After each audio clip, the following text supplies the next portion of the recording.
నందమూరి బసవరామ తారకం గారు. ఈ పేరు తెలియని తెలుగువారుండరు. నందమూరి తారక రామారావు గారి సతీమణిగా మాత్రమే కాదు, ఎన్టీఆర్ గారి సక్సెస్ లోనూ ఆమె పాత్ర కీలకమైంది కూడా. ఆమె 1985లో క్యాన్సర్ కారణంగా చనిపోయారు. అయితే ఆమె భౌతికంగా ఈ ప్రపంచానికి దూరమైన ఆమె పేరుతో క్యాన్సర్ ఆసుపత్రికి అంకురార్పణ చేశారు నందమూరి తారక రామారావు గారు. ఆమె క్యాన్సర్తోనే మరణించారు కాబట్టి క్యాన్సర్ వల్ల ఎవరూ చనిపోకూడదనే ఉద్దేశంతో ఈ ఆసుపత్రి నిర్మాణం వెనుక ఉన్న లక్ష్యం. ఆనాడు ఎన్టీఆర్ గారు ఆ ఆసుపత్రికి అంకురార్పణ చేయగా తరువాత వచ్చిన చంద్రబాబు గారు ఆ ఆసుపత్రిని మరింత విస్తరించారు. ఇక నందమూరి బాలకృష్ణ గారు ఆ ఆసుపత్రికి ట్రస్టీ అయ్యాక అత్యాధునిక సేవలు అందుబాటులోకి వచ్చాయి. రాజకీయ అంశాలు, ఇతర అంశాలు పక్కన పెడితే ఈ ఆసుపత్రి నిర్వహణతో పాటు సేవల విషయంలో బాలకృష్ణ గారు తీసుకుంటున్న చొరవ అభినందనీయమే. నందమూరి బసవరామ తారకం గారు కన్నుమూసి 40 ఏళ్లు అవుతున్న నేపథ్యంతో పాటు మరికొన్ని రోజుల్లో రీసెర్చ్ వింగ్ ఏర్పాటై 25 ఏళ్లు పూర్తవుతున్న నేపథ్యంలో బసవ తారకం క్యాన్సర్ ఆసుపత్రి గురించి తెలుసుకుందాం.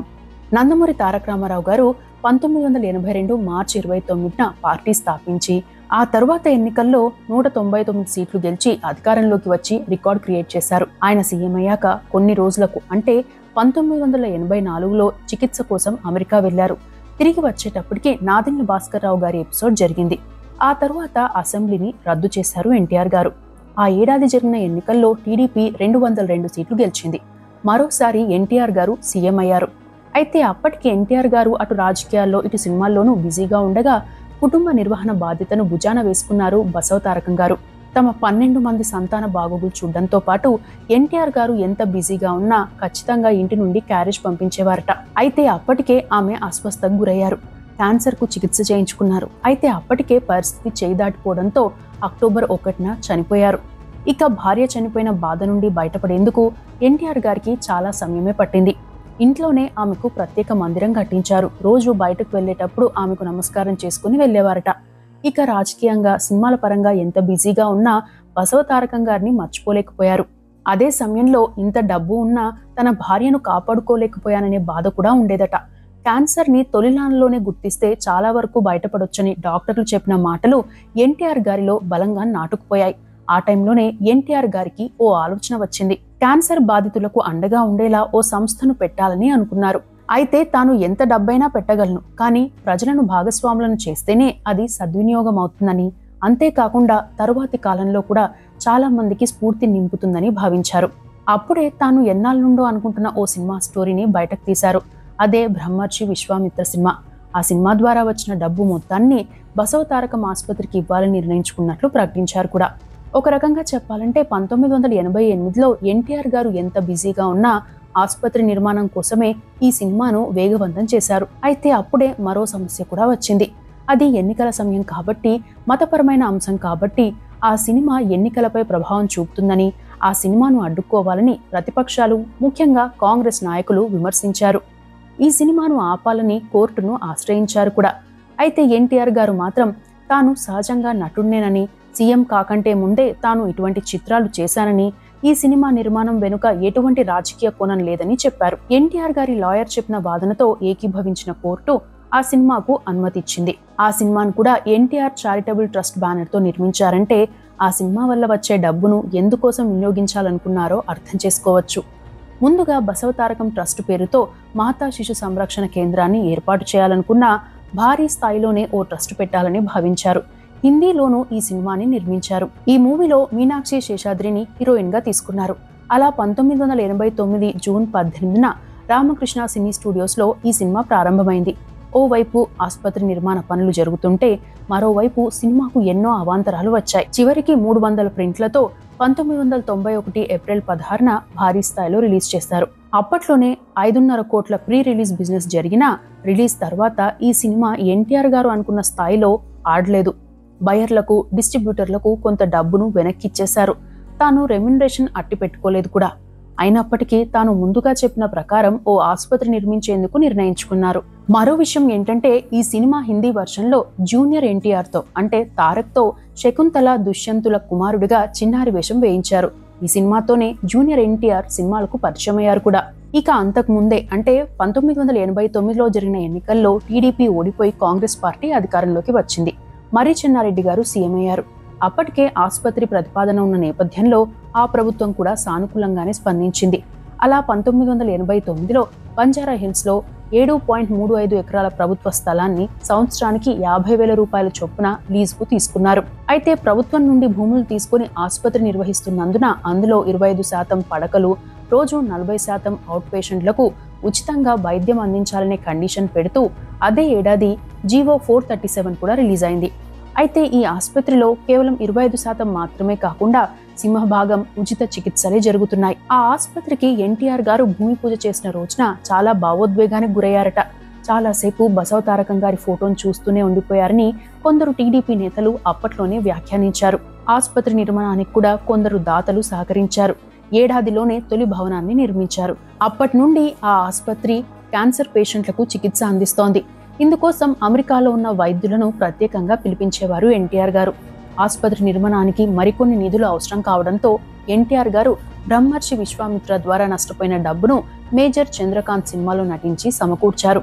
అలా ఆ ఆసుపత్రి తొలి భవనం పూర్తయింది. ఇక చంద్రబాబు గారు సీఎం అయ్యాక ఆయన చొరవతో పాటు ఎన్టీఆర్ గారి కుటుంబ సభ్యుల సహకారంతో ఆసుపత్రిని విస్తరించాలని అనుకున్నారు. దేశ విదేశాల్లో పర్యటించి ప్రపంచంలో ఉన్న అధునాతన ట్రీట్మెంట్ ను తెలుగు రాష్ట్రాల్లోని క్యాన్సర్ పేషెంట్లకు అందుబాటులోకి తేవాలని భావించారు. ఆసుపత్రిని 100 పడకల ఆసుపత్రిగా మార్చాలని నిర్ణయించుకున్నారు. అందుకోసం ఇండియన్ అమెరికన్ క్యాన్సర్ ఆర్గనైజేషన్ అంటే IACO సహకారం తీసుకున్నారు. అలా బసవతారకం మెమోరియల్ క్యాన్సర్ ఫౌండేషన్ ఆసుపత్రి కాస్త Nandamuri Basavatarakam Indo American cancer research institute గా మారింది. కొత్త భవనాల నిర్మాణం జరిగింది.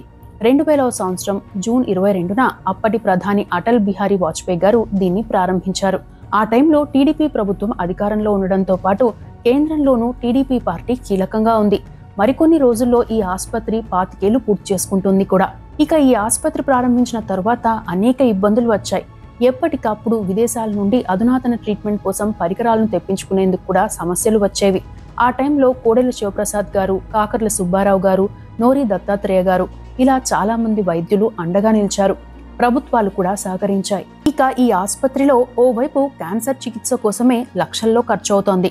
అంతేకాకుండా ట్రీట్మెంట్ తీసుకున్న తర్వాత కూడా సైడ్ ఎఫెక్ట్స్ విషయంలోనూ జాగ్రత్తలు తీసుకోవాల్సిన విషయాలపై అవగాహన కల్పించాల్సి ఉన్నందున ఇందుకోసం ప్రత్యేకంగా కార్యక్రమాలు చేపట్టారు. ఓ సభలో బాలకృష్ణ గారు మాట్లాడుతూ, హాస్పిటల్ ప్రారంభ రోజుల్లో ఎన్నో ఒడిదుడుకులను ఎదుర్కొన్నాం. స్వర్గీయ డాక్టర్ కోడెల శివప్రసాద్ గారు ముందు నిలిచారు. పరోపకారులైన డాక్టర్ తులసీదేవి పోలవరపు గారు, డాక్టర్ దత్తాత్రేయుడు గారు, డాక్టర్ దశరథరామరెడ్డి గారు, డాక్టర్ రాఘవరఘు పోలవరపు, కాకతీయ సిమెన్స్ వెంకటేశ్వర్లు గారితో పాటు ఎంతో మంది సహకరించారు. వారి సహకారంతోనే నాన్నగారి ఆశయ సాధన కోసం కృషి చేసి ఈ ఆసుపత్రిని ఉత్తమమైన క్యాన్సర్ హాస్పిటల్ గా తీర్చిదిద్దాం. డాక్టర్ తులసీదేవి గారు బహూకరించిన 1.83 కోట్లు ఆసుపత్రి ప్రారంభ రోజుల్లోనే ఎంతగానో ఉపయోగపడ్డాయి. 7.5 కోట్లు టాటా ట్రస్ట్ అందజేసింది. ఈ హాస్పిటల్లో ఒక బ్లాక్ కి ఆయన పేరు పెట్టాం అని చెప్పారు. ఇప్పటి వరకు 2.5 లక్షల మంది క్యాన్సర్ పేషెంట్లకు ట్రీట్మెంట్ అందించారు. 100 పడకలతో మొదలైన ఈ ఆసుపత్రి 2010 నాటికి 350 పడకలకు పెరిగింది. ప్రస్తుతం 500 పడకలకు విస్తరించారు. 2010 ఏప్రిల్ 10న నందమూరి బాలకృష్ణ గారు ఈ ఆసుపత్రికి చైర్మన్ అండ్ మేనేజింగ్ ట్రస్టీ అయ్యారు. ఆ తరువాత ఆసుపత్రిలో కొత్త బ్లాక్ నిర్మించడంతో పాటు అనేక మార్పులు చేశారు. ఇప్పటి వరకు 2.5 లక్షల మందికి క్యాన్సర్ ట్రీట్మెంట్ అందించారు. ఆరోగ్యశ్రీ ద్వారా సేవలందించే పేద క్యాన్సర్ రోగులకు ఎయిర్ కండిషన్డ్ వార్డులను అందుబాటులోకి తీసుకొచ్చారు. క్యాన్సర్ స్క్రీనింగ్ ప్రోగ్రాంల కోసం ఒక బస్సును ఏర్పాటు చేశారు. ఆ బస్సులో x-ray, digital mammogram, ultrasound scanner ఉన్నాయి. ఈ ఆసుపత్రిలో ప్రపంచంలోనే ది బెస్ట్ మెషినరీ, ఎక్విప్మెంట్ ను ఏర్పాటు చేశారు. ఓవైపు ప్రభుత్వాలు, మరోవైపు ట్రస్టీలు, డాక్టర్లు, నర్సింగ్ సిబ్బంది సహకారంతో తెలంగాణ, ఆంధ్రప్రదేశ్ రాష్ట్రాలతో పాటు పొరుగు రాష్ట్రాల్లోని చాలా ప్రాంతాల్లో తిరిగి ఇప్పటి వరకు 1500 క్యాంపులు నిర్వహించారు. 2.5 లక్షల మందికి ఉచిత స్క్రీనింగ్ నిర్వహించారు. ఈ ఆసుపత్రి NABH, NABL అక్రిడేషన్ పొందింది కూడా. రాజకీయంగా ఎన్ని విమర్శలు, భేదాభిప్రాయాలు ఉన్నా సరే ఈ ఆసుపత్రి విషయంలో ఏ ప్రభుత్వం వచ్చినా, ఎవరు సీఎం అయినా మానవతా దృక్పథంతోనే వ్యవహరించేవారు. అప్పట్లో మర్రి చెన్నారెడ్డి గారి నుండి మొదలు ఈ ఆసుపత్రిలో అందిస్తున్న సేవల విషయంలో అప్పటి సీఎం వైఎస్ రాజశేఖర రెడ్డి గారు పలుమార్లు ప్రశంసించారు కూడా. ఇక వైఎస్ రాజశేఖర రెడ్డి గారైతే ఆ హాస్పిటల్ కు సంబంధించి ప్రభుత్వ పరంగా జరగాల్సిన అనుమతుల విషయంలో కావచ్చు, లేదా పనుల విషయంలో జాప్యం చేయకూడదని, వాటిని అర్జెంట్ ఫైల్స్ గా తమ ముందు పెట్టాలని, వెంటనే చర్యలు తీసుకోవాలని అధికారులకు చెప్పేవారట. ఆయన కూడా ఓ వైద్యుడు కావడంతో పాటు క్యాన్సర్ పేషెంట్ల విషయంలో ఇక్కడ జరుగుతున్న చికిత్సల తీరును గమనించిన ఆయన ఈ ఆదేశాలు ఇచ్చారని చెబుతారు. ఇక తెలంగాణ ఏర్పాటయ్యాక కేసీఆర్ సీఎంగా ఉన్నప్పుడు కావచ్చు, లేదా ప్రస్తుత సీఎంగా ఉన్న రేవంత్ రెడ్డి గారు కావచ్చు, ఈ ఆసుపత్రి విషయంలో సానుకూలంగానే వ్యవహరిస్తున్నారు. ఇక నిబంధనల ప్రకారం ఉచిత చికిత్సలు అందిస్తున్నందున ఎటువంటి సమస్యలు రాలేదు. ఇక కళాజ్యోతి ప్రాసెస్ ఫౌండేషన్ అందజేసిన 2 కోట్ల రూపాయలతో నిర్మించిన డామెట్రీ భవనాన్ని 2017 ఏప్రిల్ 9న నారా చంద్రబాబు నాయుడు గారు ప్రారంభించారు. ఈ వసతి గృహంలో 250 మంది రోగులకు ఉచితంగా లేదంటే 12 రూపాయల లోపు తక్కువ ఖర్చుతో వసతిని కల్పిస్తున్నారు. అమెరికాలోని సెవెంట్రిన్ ఫౌండేషన్ వారి సహకారంతో 3000 మందికి క్రెఫ్ట్ లిప్ సర్జరీస్ ను ఉచితంగా చేయిస్తున్నారు. మొత్తంగా చూస్తే ఈ హాస్పిటల్లో నిపుణులైన సర్జికల్ ఆంకాలజిస్టులు, మెడికల్ ఆంకాలజిస్టులు, రేడియేషన్ ఆంకాలజిస్టులు, నర్సులు, పారామెడికల్ సిబ్బంది, ఇతరులు కలుపుకొని మొత్తం 1500 మందికి పైగా పనిచేస్తున్నారు. ఇప్పటికే ఏపీలోనూ ఈ ఆసుపత్రి నిర్మాణాన్ని ప్రారంభించారు కూడా. దేశంలోనే ఇటువంటి చికిత్సలు అందజేస్తున్న ఆసుపత్రుల్లో 6వ ర్యాంక్ సాధించింది Basavatarakam cancer hospital. 2019 the Hans research సర్వేలో జాతీయ స్థాయిలో 7వ ర్యాంక్ సాధించింది. అయితే ఆ ఆసుపత్రిలో చికిత్స పొందుతున్న వారి ఆశీస్సులు, దీవెనల ముందు ఎన్ని అవార్డులు ఇచ్చినా తక్కువే. అందుకే ఈ ఆసుపత్రిలో చికిత్స పొంది వెళ్లిన వారితో ఈ ఆసుపత్రి గురించి ప్రస్తావిస్తేనే భావోద్వేగానికి గురవుతారు.